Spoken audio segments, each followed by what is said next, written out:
מה, זה תמיד אנשים שאתה מסתכל עליהם, זה לא ברור. מה שבאמת מחפשים, לא אם נשמע אותו. I can't tell if you guys can see me. Okay, now. Here we go. So once again, I'm at a co-working space, so I'm sharing the space with other people here. Hopefully you can see me. I'm just seeing a black screen on my end, which of course is not good. I'm not sure why that would be the case. It's very strange. Usually I can see something, so let me make sure that there is something visible. If you can't see me, just let me know. If not, I'm just gonna double check to make sure I'm visible.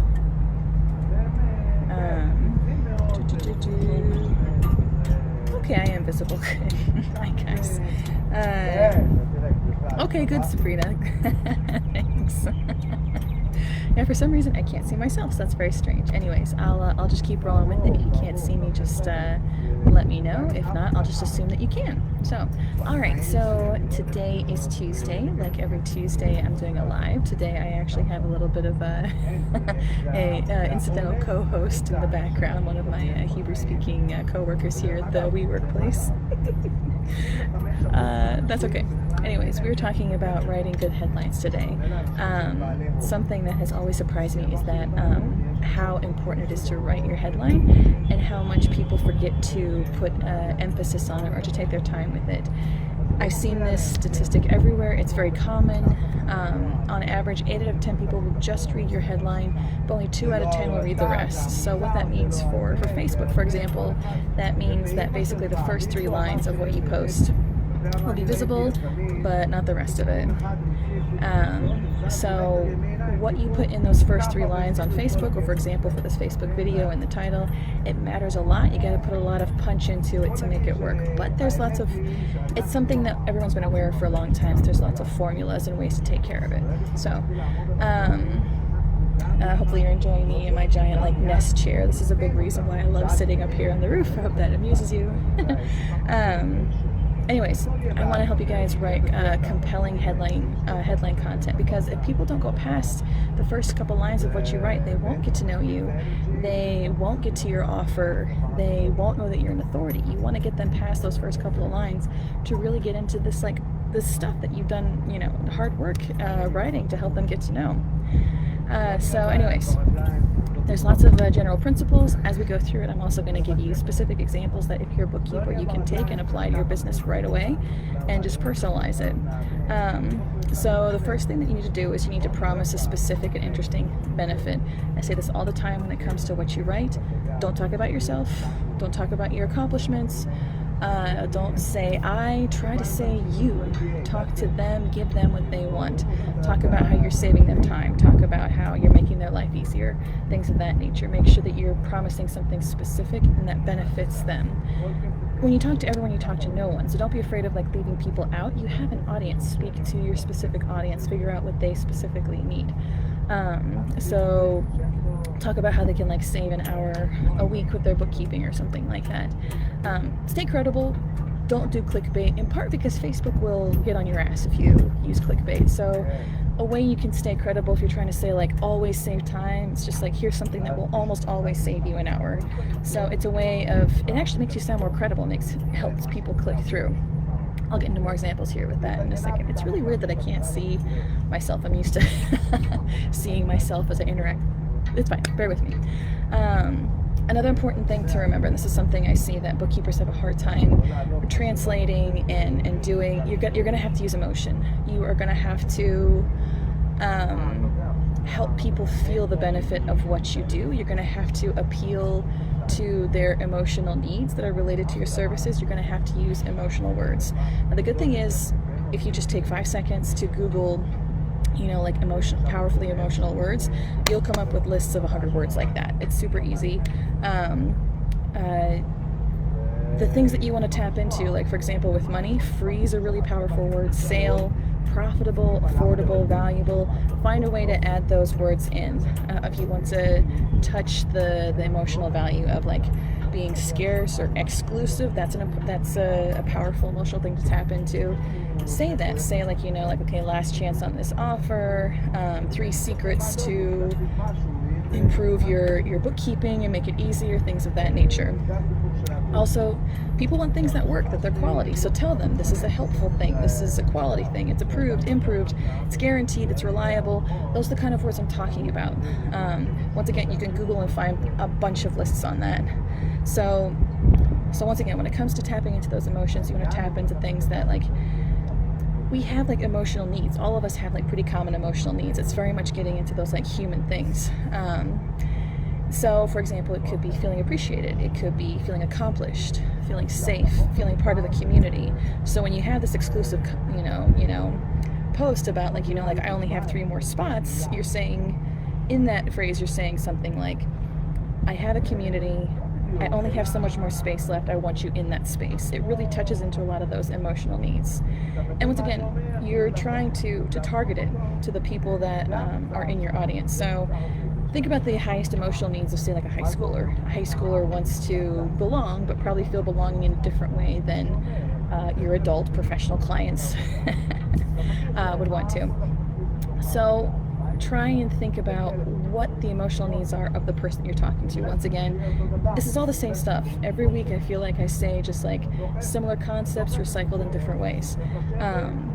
Know who you're talking to and speak to what they're feeling. So let's see if I want to share those. Yeah, so for example, that sense of belonging, a limited numbers of spaces are still available for Founders Circle membership. Now this is great because you're showing limited number. That's scarcity. That's a great sales tactic. If you're talking about, like, a course that you're doing, or so many spots left, that you can serve clients right now before a wait list, limited number of spaces are still available for Founders Circle membership. Okay, Founders Circle, that sounds like, oh, I'm part of something. So you're hitting those emotional benefits of sense of belonging and exclusivity. So that's one example that you can use and repurpose in your content. Another one for people who, like, want to feel pampered, they just want to feel like they've worked hard. You can tap into that too. So you can say, you've worked hard enough all week, now indulge yourself. Now if you're a bookkeeper, you can repurpose that to be something like, you've worked hard all week, now let us take care of the numbers.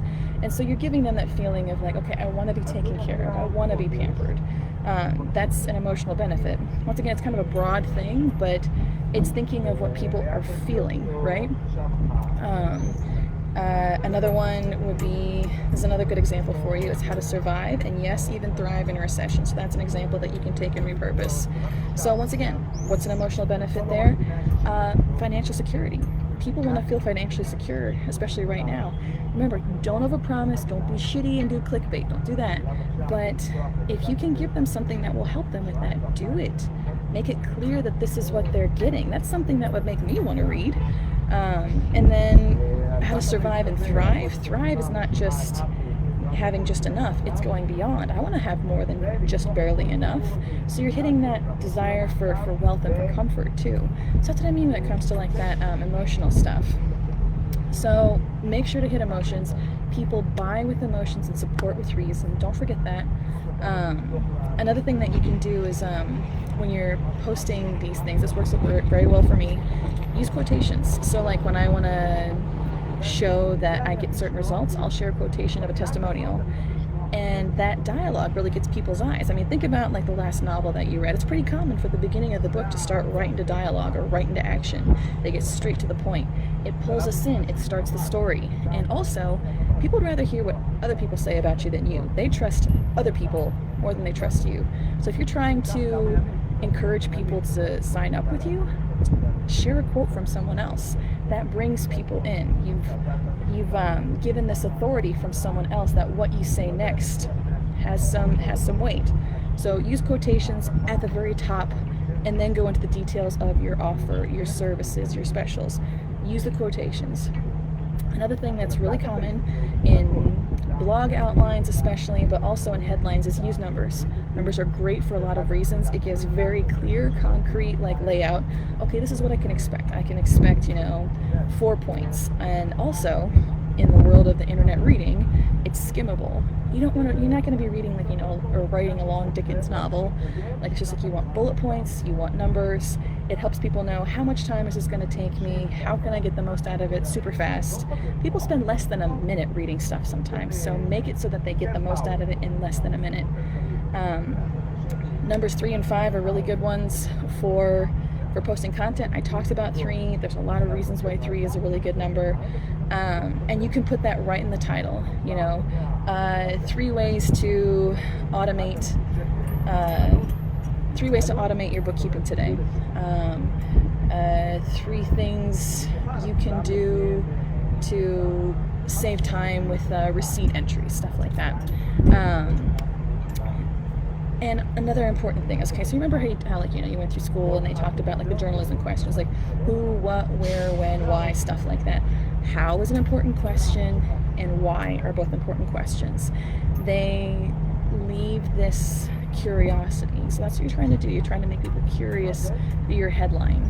You want them to be like, okay, this is a question I've asked, that's a problem I have, and I want to know the answer.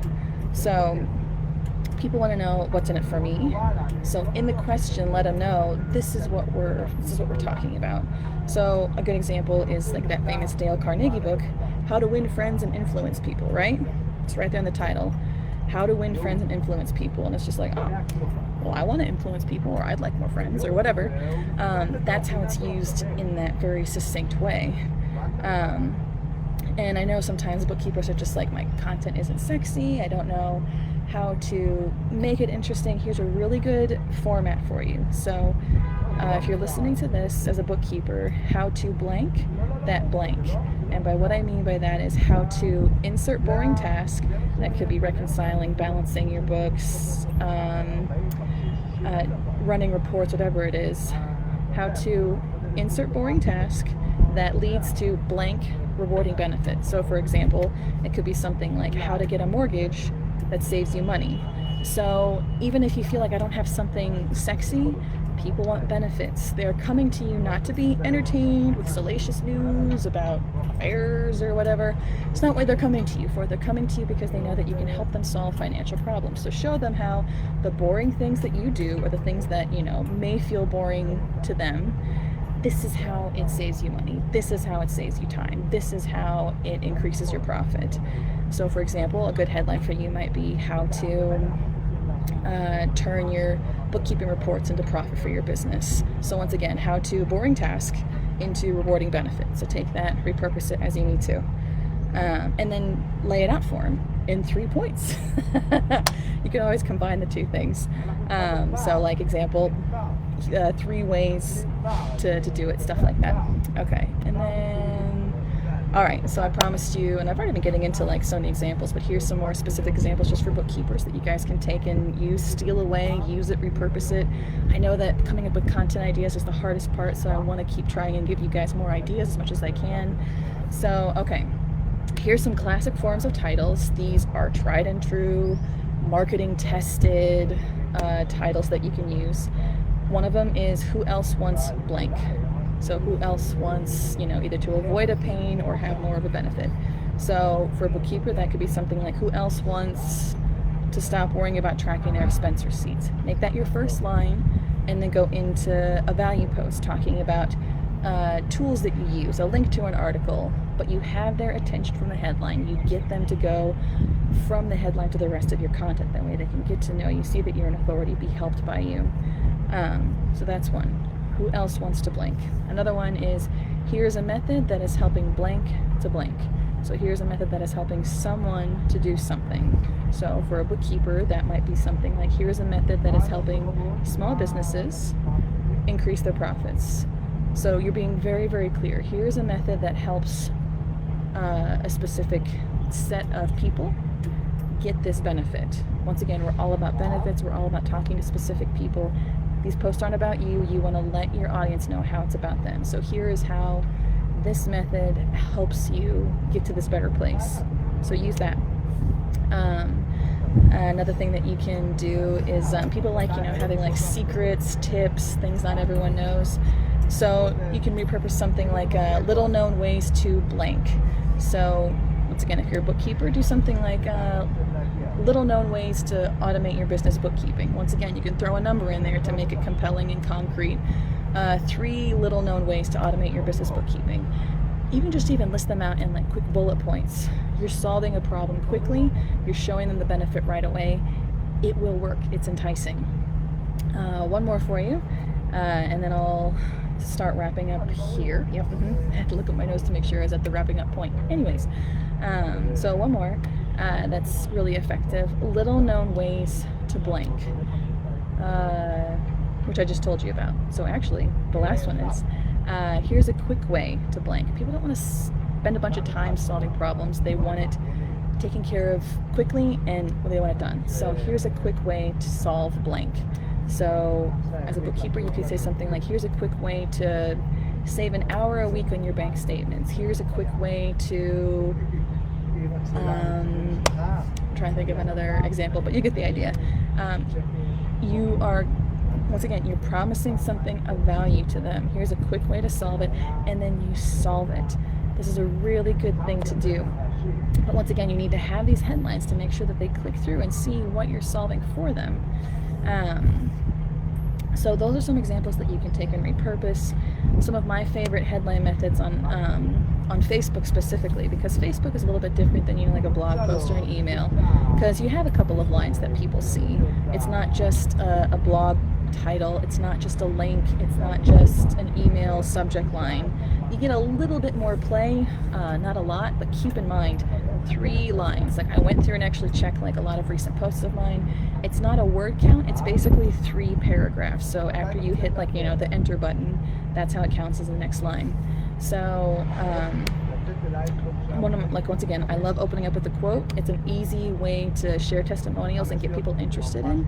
Dialogue really brings people in. It also kind of disarms them. It's like telling a story. It's not jumping right into your offer. You kind of have to warm them up, and a quote is a good way to do that. I also tell stories. So once again, there's an emotional aspect to things. You need to connect with them. And telling a story that's relevant to what you do is really, really powerful. I went over this in the past, and I talked about how my grandmother catching on fire at my wedding has nothing to do with copywriting, content marketing, anything. But I can use that as a way to help people get to know me, to make them laugh, and to connect with them. And other stories can be more relevant to what I do, how I help. So use a story. I know it's not, sometimes it just doesn't feel efficient, and now we have an ambulance going by. Enjoy that. They sound the same here. When you tell a story, I know it doesn't feel very efficient sometimes, but it's a good way to connect with people, to draw them into your world, and to feel like you're giving them more than just a sales pitch, And then once again, I love sharing testimonials. It's a super easy way to show that I know what I'm doing without tooting my own horn. It's great. Another thing is try and open up with an empathetic question. So questions are a really good way to draw people in. So like the how and the why and stuff like that. If I'm trying to draw people's attention to something, service I offer, it's just like, are you having a hard time, like coming up with, Facebook posts every week? You could do something like that with bookkeeping. You could ask them a question. It's just like, that, your clients struggle with, keeping up with reconciliation reports, understanding where they're at financially. Ask them that question right at the top so that they see it and they identify with it like that. You can ask them the question, are you behind in your books? Are you worried about tax season for your business? And then you can empathize with them. I don't want you to be there. I can help you with that. But when you ask that question, it really opens this dialogue, invites that connection. Once again, you kind of have to warm them up, but once you warm them up, you're golden. So, anyways, those are my tips for writing a headline for you guys. Once again, if you're bookkeepers, there's lots of ideas in there for lots of posts for you guys to write. Keep posting, keep writing, keep sharing things. In the text of this post, I've got lots of tools for you. I've got lots of tools for you here in this post. There's a headline generator from the Hoth. It helps ask you some questions so you make sure that you're writing to a specific audience, answering questions that your audience actually has. Another one is the Co-Schedule Headline Grader. So it helps you write, emotional words, let you know how you can improve things, things of that nature. So I actually use that one a lot. Title case, that's a good one where I know sometimes I feel like if I need to write a headline more for like blogs and email subject lines, if you want to capitalize things properly, You plug it in there, and it runs it out. I wish I had it in journalism school because we had to go through like these APA style books, and it drove me crazy. Anyways, and then also there's a link in there to a blog about emotional headlines, and in that blog there's a list of emotional words. It's super helpful, as well as one of my favorite books for that purpose, which is Words That Sell by Richard Bayan. So I hope that helped. Feel free to give me a like and a follow on my business page. That'd be great. I also have a book specifically for bookkeepers and helping them with their content. It's new, but that means I've got more attention, and would love to be able to work with you more on that stuff. Anyways, I am going to get going, but that's what I got for today. And I will see you next week. Okay? Talk to you later. Bye.